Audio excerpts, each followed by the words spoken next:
Mechanical गुरु channel को subscribe कीजिए और बेल आइकॉन को दबाइए लेटेस्ट वीडियो के बारे में नोटिफिकेशन पाने के लिए। हेलो दोस्तों, आज के इस वीडियो में हम कनेक्टिंग रॉड के बारे में बात करेंगे। कनेक्टिंग रॉड किसी इंटरनल कंबस्शन इंजन में पिस्टन और क्रैंकशाफ्ट को जोड़ने में मदद करती है। कनेक्टिंग रॉड के बारे में हर डिटेल मैं इस वीडियो में आपको बताऊंगा, तो लास्ट तक बने रहिए मेरे साथ। आप देख रहे हैं मैकेनिकल गुरु, मैं हूं अंकित। चलिए आगे बढ़ते हैं। जैसा कि मैंने आपको बताया, connecting rod internal combustion engine के पिस्टन और क्रैंकशाफ्ट को जोड़ने में मदद करता है। बेसिकली कनेक्टिंग रॉड पिस्टन और सिलेंडर के बीच में एक इंटरमीडिएट मेंबर है। पिस्टन में जो पुल और पुश होता है वह पिस्टन पिन रिसीव करती है। कनेक्टिंग रॉड उस पुल और पुश को पिस्टन पिन से क्रैंक पिन में ट्रांसफर करने का काम करता है। यानी कि कनेक्टिंग रॉड की मदद से ही किसी भी इंटरनल कंबशन इंजन में रेसिप्रोकेटिंग मोशन को रोटरी मोशन में कन्वर्ट किया जाता है। मेरे बगल में आप एक इंटरनल कंबशन इंजन के कनेक्टिंग रॉड का डायग्राम देख सकते हैं। इंटरनल कंबशन इंजन के कनेक्टिंग रॉड में आपको एक लंबा शैंक देखने को मिलेगा और एक तरफ स्मॉल एंड रहेगा और एक तरफ बिग एंड रहेगा। जो कनेक्टिंग रॉड का स्मॉल एंड रहता है वह पिस्टन पिन की मदद से पिस्टन के साथ जोड़ा जाता है और कनेक्टिंग रॉड का बिग एंड को क्रैंक शाफ्ट से जोड़ा जाता है। और कनेक्टिंग रॉड का क्रॉस सेक्शन रेक्टेंगुलर हो सकता है, ट्यूबुलर हो सकता है, सर्कुलर हो सकता है, आई सेक्शन हो सकता है, एस सेक्शन भी हो सकता है। कनेक्टिंग रॉड की लेंथ L/R रेशियो के ऊपर डिपेंड करती है।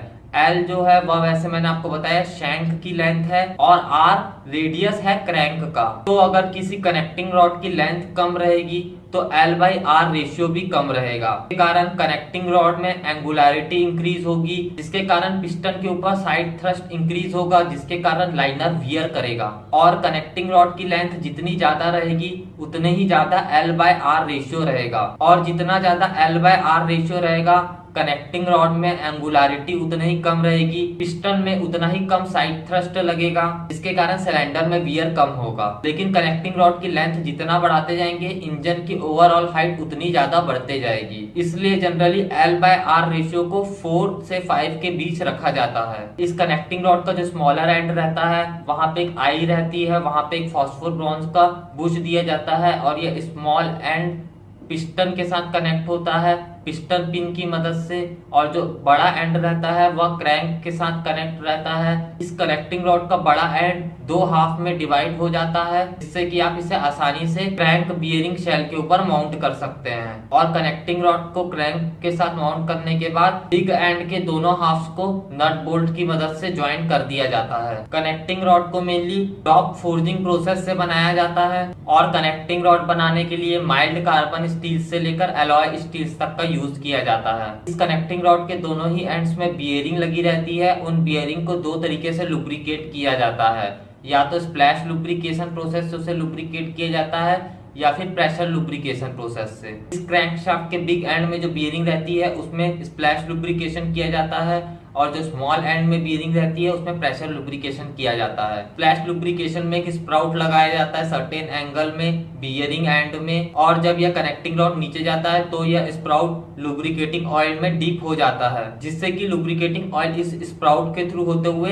बियरिंग के बिग एंड तक पहुंच जाता है। उसके बाद जब ये कनेक्टिंग रॉड वापस ऊपर जाता है तो इस स्प्राउट के कारण ऑयल स्प्लैश होता है, इसलिए इस प्रोसेस को हम स्प्लैश लुब्रिकेशन कहते हैं। और प्रेशर लुब्रिकेशन सिस्टम में कनेक्टिंग रॉड के एंड्स में बियरिंग के पास होल किया जाता है, वहां पे प्रेशर से ऑयल भेजा जाता है लुब्रिकेशन के लिए।